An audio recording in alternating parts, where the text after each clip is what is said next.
Every truck on this list has a twin that will bankrupt you. Same badge, same body, same year, sitting on the same lot.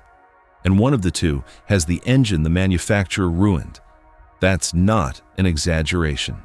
Somewhere between 1995 and 2008, every major American truck builder bolted a piece of technology onto a perfectly good V8 to save fuel or pass emissions.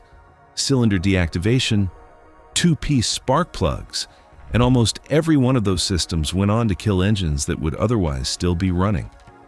I've been turning wrenches for over 20 years, and the most expensive mistake I see used truck buyers make isn't picking the wrong brand. It's picking the right truck one model year too late. So today I'm giving you 3 American pickups built in the window right before it happened. Trucks everybody knows in the specific configuration almost nobody checks for. And I'll be straight with you.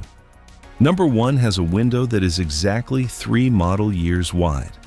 Buy 1 year newer and you get the exact problem you were trying to avoid. Most sellers don't know the difference. Most buyers find out the expensive way. Let's start with number 3. Number 3 is the Chevrolet CK 1500 1988 to 1995 with the 5.7-liter 350 and throttle body injection. I had a customer named Ray, a fencing contractor, who ran a 1993 CK for his entire business. He bought it used at 190,000 miles for $3,500 and put another 210,000 miles on it himself. In all that time, the only 2 things that ever stopped him were an alternator and a fuel pump. Here's why it's on this list. TBI, throttle body injection, is the simplest fuel injection GM ever shipped. 2 injectors sitting right on top of the intake, exactly where a carburetor used to sit. Not 8 injectors buried under a manifold. 2. You can see them, reach them, and replace them in an afternoon with hand tools. Everything around it is just as plain. A distributor you can time by hand. No coil pack per cylinder, no variable valve timing, no cylinder deactivation. Because in 1993 nobody had thought of it yet. And underneath all of it sits the 350 small block, the most produced V8 in American history. Every part for it is on a shelf within 20 miles of wherever you are right now, and it's cheap. What you check before you buy, the in-tank fuel pump is the weak point, and on a truck this old, it has probably already been replaced once, so ask for the receipt. Then get underneath and look hard at the rear brake lines and the cab corners. That's where these rust. The engine is not going to be your problem on this truck. The body might be. $4,000 to $7,000 buys a good one, and a running 350 is basically a renewable resource. Now, the Ford on this list is where the mistake gets genuinely expensive. Because Ford sold the good engine and the bad engine in the same truck in the same year on the same window sticker. Number 2 is the 2004 to 2005 Ford F-150. And this one comes down entirely to which V8 is under the hood. A guy named Mitch brought me a 2005 F-150 and a dealer estimate for $1,400 to replace 4 spark plugs. 4. He was certain he was being ripped off. He wasn't. Here's what happened. For 2004, Ford launched the 5.4-liter 3-valve Triton. It used a 2-piece spark plug that had a habit of seizing in the aluminum head and snapping in half during a routine tune-up. Break one, and you're paying $300 to $600 per plug just to get the pieces out. That same engine is also the one known for cam phaser rattle. And it's the engine most buyers reach for because bigger number, more power. Sitting right next to it on the order sheet was the 4.6-liter.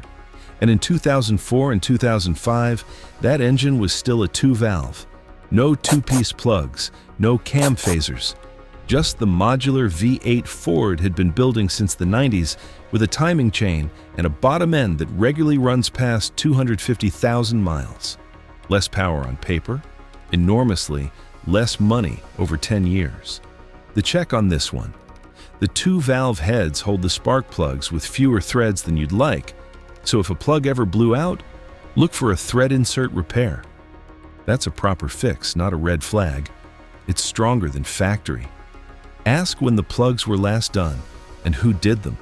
Then, check the exhaust manifold bolts because they snap on these and it sounds far worse than it is. $6,000 to $9,000 gets you a clean one. But number one is the truck with the 3-year window I promised you at the start, and it's the one people argue about the most. Number one is the Dodge Ram 1500 with the 5.7-liter Hemi, but only 2003, 2004, and 2005. I had a client named Dale who bought a 2004 Ram 1500 Hemi with 80,000 miles on it. He runs a landscaping crew and tows a 7,000-pound trailer 6 days a week. He's at 290,000 miles now on the original engine, and the largest bill I've ever handed him was for a set of exhaust manifold bolts. Here's the window, and this is the part worth writing down. The 5.7-liter Hemi arrived in the Ram for the 2003 model year. For 2006, Dodge added MDS, the multi-displacement system. It shuts down 4 of the 8 cylinders when you're cruising to save fuel. To do that, it needs special lifters that collapse on command. Those lifters are the single most discussed failure in modern Mopar V8s. When one lets go, it can wipe the lobe clean off the camshaft, and the metal ends up everywhere the oil goes. At that point, you're not doing a lifter job, you're doing an engine. 2003, 2004, and 2005 Ram 1500 Hemis don't have any of it. The system didn't exist on the truck yet. Same block, same 345 horsepower, none of the hardware that fails. And here's what makes this actually useful instead of just interesting. A 2005 and a 2006 Ram look almost identical sitting next to each other on a lot. Nobody is going to volunteer the difference. If it's a 1500 and it says 2006 or newer, assume it has NMDS and price it accordingly. What to check on a good one? Listen at cold start for the Hemi tick. 9 times out of 10 that's broken exhaust manifold bolts. A few $100s, not an engine. Check the upper ball joints because they wear on these. And look for weeping at the rear axle. $7,000 to $11,000 puts you in a clean one. That's the whole idea. You don't have to hunt down some obscure truck to get an unkillable one. You just have to buy the ordinary truck from the year before somebody in a boardroom decided it needed to save half a mile per gallon. The badge doesn't protect you. The build year does.